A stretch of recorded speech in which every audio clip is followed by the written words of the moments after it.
É de conhecimento público que a mobilidade urbana ainda é um problemão para quem vive na região metropolitana de São Luís. Na estrada de Ribamar, um cruzamento de ruas em um ponto movimentado, mas sem sinalização, tem trazido muitos prejuízos e dores de cabeça para os condutores e também para o pedestre. Trânsito confuso, pessoas com muita dificuldade de fazer uma coisa simples, como atravessar uma avenida.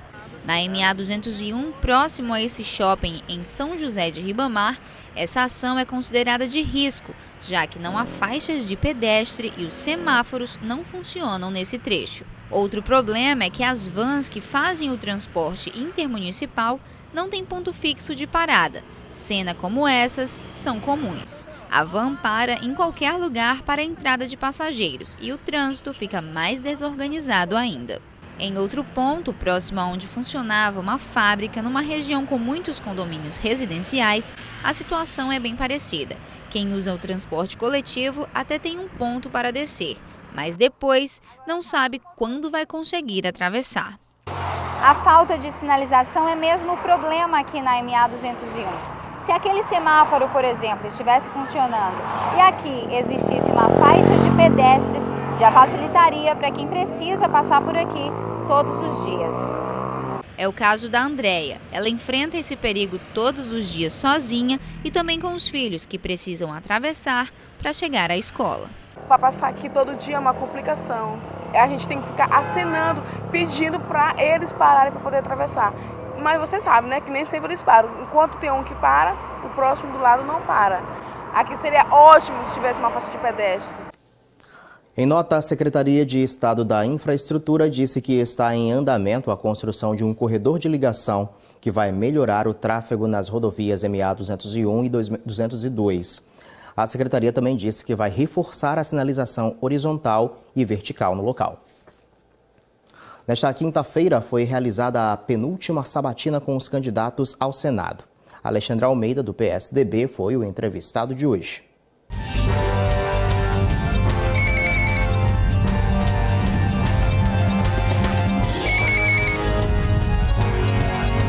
Durante as entrevistas, os jornalistas questionaram o candidato sobre questões importantes, como a reforma da Previdência, a reforma trabalhista e as irregularidades detectadas no Senado Federal e em suas relações com o Poder Executivo. Ele também apresentou seu ponto de vista sobre questões como a municipalização da segurança pública e argumentou que é necessária uma ação mais enérgica do Estado. Questionado sobre o papel dos políticos na sociedade contemporânea, ele disse que político não é profissão.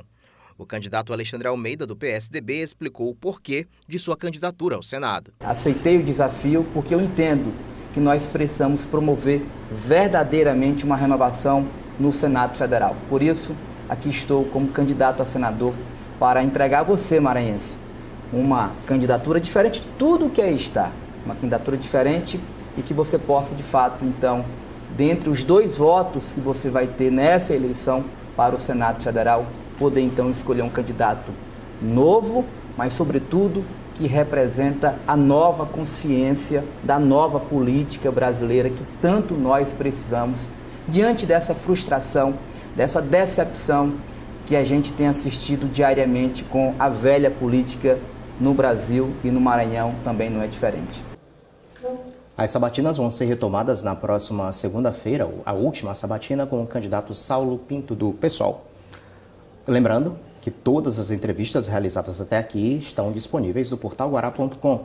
Marcos Saldanha já está aqui para falar com a gente de política. Boa noite, Marcos. Boa noite, Pascoal. Muito boa noite a você de casa. Chegamos aí à penúltima sabatina, né, com o candidato Alexandre Almeida, do PSDB.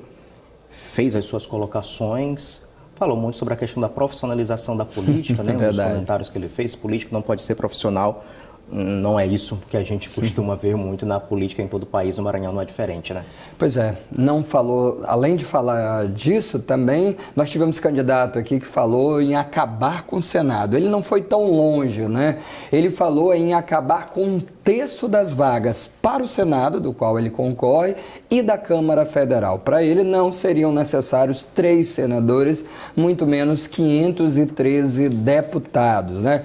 Claro que isso, uma vez, né, que nesse mandato, né, se faria o projeto para que na próxima eleição, sem ter cassação de quem está no mandato, numa próxima eleição, e aí já se fazer essa definição. Discutiu isso que você está falando, né, de que não deveriam ter políticos profissionais que vivessem da política, por isso, um limite para a reeleição no Legislativo, né? A gente vê aí deputados de 5, 6, 7 mandatos na Câmara Federal, nas Assembleias Estaduais, né? E até mesmo no Senado, né? Haja visto que tem candidatos aí que já tentam ir para o seu 5º mandato de Senado, levando em conta que o Senado já são 8 mandatos, é um tempo muito maior. Então, para ele, isso economiza aí um custo, né? Um gasto muito grande que poderia ser usado na saúde. Agora, Pascoal, um ponto importante, talvez, nessa entrevista, nessa sabatina de hoje, foi uma queixa-crime, né, que o candidato apresentou contra o suplente de Lobão, né,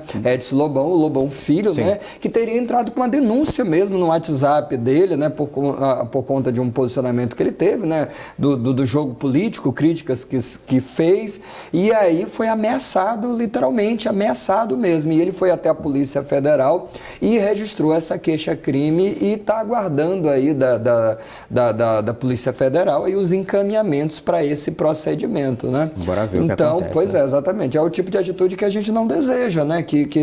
Eu acho que essas práticas, inclusive o candidato falou, práticas coronelísticas, né? Quer dizer, desnecessárias nesse momento. Eu acho que as questões não se fazem dessa forma, né? Existe uma justiça eleitoral para poder julgar todos os casos e é por onde acho que a via deve caminhar quando necessário, porque a justiça também tem se incomodado com isso, né? Quando se fica judicializando por qualquer motivo. Mas claro que ameaças que se fazem ao candidato ou à sua família não são aceitáveis, né? Então isso aí, claro, que o candidato tem todo o direito de recorrer a isso aí, né? Bom, é o candidato mais jovem ao Senado, se contrapondo aí a um candidato, inclusive, que o ameaça, vamos dizer assim, a família que o ameaça e que é o mais, né, idoso aí do processo, mais velho do processo, né? Bom, está mais tempo ocupando o cargo. Mais tempo ocupando o cargo. Então, bom, quem decide isso, na verdade, é o sempre cidadão. O eleitor, é isso. E é o eleitor que tem que ficar muito atento para isso aí, né? O que mais a gente tem um destaque aí nesta quinta-feira, Marcos? Olha, Pascoal, a semana começou quente e não vai terminar diferente, né? À medida que se aproxima o pleito, quer dizer, cada dia um cenário novo, uma informação nova e a eleição nacional continua muito quente, né? Então a gente está vendo aí a denúncias de farsas de pesquisa, quer dizer, à medida que um candidato começa a se destacar no cenário, todo mundo contra ele. Quer dizer, o que a gente vê do cenário um pouquinho nisso. O problema da farsa da pesquisa, além de induzir o eleitor, que é obviamente uma situação que não se deseja, né, para esse período eleitoral, ele não se torna menor quando algum candidato, por exemplo, coloca em xeque o próprio processo eleitoral. Sim. Porque isso no decorrer do que está acontecendo nessas eleições, até isso já está sendo questionado. Há declarações de candidatos dizendo que a eleição pode ser fraudada. Pois entendeu? É. Então, o clima continua muito quente, muitas vezes insuflado aí não só pelos correligionários, mas também pelos próprios candidatos. Pois é. E eu acho realmente, Pascoal, que não dá para partidarizar ou a corrupção ou a eleição como ponto negativo dela. Claro, não dá para partidarizar. Mas eu acho também que os partidos, eles terão que encontrar o consenso sob pena de instabilidade e mais 4 anos de falta de governabilidade. Isso começa a preocupar a gente, ouviu, Pascoal? Não dá para defender um candidato em troca de achar que, não, com ele você vai ter um governo melhor ou pior, necessariamente porque os outros não deixarão. O que está complicando é isso, quer dizer, eu acho que no Brasil precisa ser repensado isso. Eu não sei se é a Justiça Federal que faria essa mediação, porque parece coisa de criança. Você vai chamar todos os candidatos e dizer, gente, alguém vai ganhar, alguém vai perder. Faça uma disputa do plano propositivo das ideias, mas deixa o povo decidir. Quer dizer, também tem essa coisa de achar que o povo não é soberano. Claro, todo mundo tenta convencer o eleitor, mas eu acho que é hora de, uma vez que o resultado saiu, vamos reconhecer o resultado das urnas e vamos permitir que o candidato governe. A gente tem uma referência muito grande em relação às eleições dos Estados Unidos, que não é o melhor modelo, mas tudo se referenda lá, mas tem uma coisa que se faz em nome da governabilidade, tem sido isso. O candidato, quando perde as eleições, ele reconhece a derrota e deixa o país seguir em frente, porque senão você prejudica a todos. Isso está virando regra no Brasil e isso está sendo uma questão preocupante. E o que é pior, se usa isso como critério para impor uma suposta governabilidade. Também não pode. Tem que ser realmente a questão. O eleitor é soberano. Convença o eleitor e garanta eleições reais, de fato. O resto é questão de aceitar a derrota. É isso. Obrigado, Marcos. Boa noite. Ok, obrigado você e obrigado a você de casa. A gente segue com o Jornal do Aguará. Veja agora os números da economia. A Bolsa de Valores terminou praticamente estável em relação a ontem, fechando o dia com movimentação de 78.116 pontos. O dólar caiu 1,27%, cotado a R$ 4,07. A baixa do euro foi de 0,57% e cotação de R$ 4,79. Um dos pontos turísticos mais visitados da cidade, o Espigão Costeiro, recebeu um centro de atendimento para visitantes que vai fazer com que eles se conectem ainda mais com este ambiente. Quem mostra pra gente é a repórter Mariana Dias. Um dos cenários preferidos de quem mora em São Luís ou visita a cidade, o Espigão Costeiro, ganhou um centro de atendimento ao turista. O espaço faz parte da expansão da rede de atendimento ao turista feito pelo governo do estado. A unidade é decorada com painéis que mostram destinos imperdíveis no estado. O lugar possibilita também interação com os visitantes e tem ainda loja de artesanato e monitores onde é possível conhecer um pouco as atrações dos polos turísticos do Maranhão. O centro vai funcionar diariamente e conta com uma equipe de guia de turismo treinada para prestar todas as informações que quem visita a cidade precisa. Hoje é um momento importante, é mais um CAT inaugurado pelo governo do Maranhão. Repaginamos o CAT do aeroporto, abrimos o CAT da rodoviária, que há muito tempo estava fechado, revitalizamos o CAT da Raposa e agora estamos inaugurando o CAT do Espigão, que é um equipamento importante para receber os turistas, um local que recebe muito turista diariamente e perto do Forte Santo Antônio. Também foram entregues 20 bicicletas ao Batalhão de Polícia Militar de Turismo para reforçar a segurança em pontos turísticos da ilha. Vão ser muito importantes, vão dar uma mobilidade maior e uma maior proximidade com as pessoas, não só no Espigão, mas nas áreas do Batalhão de Turismo atendidos por essa modalidade de policiamento.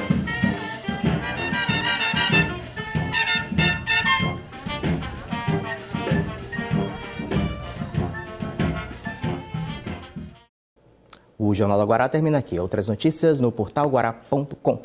Um ótimo final de noite para você, um bom descanso e até amanhã às 11h15. TV Guará, maranhense por natureza.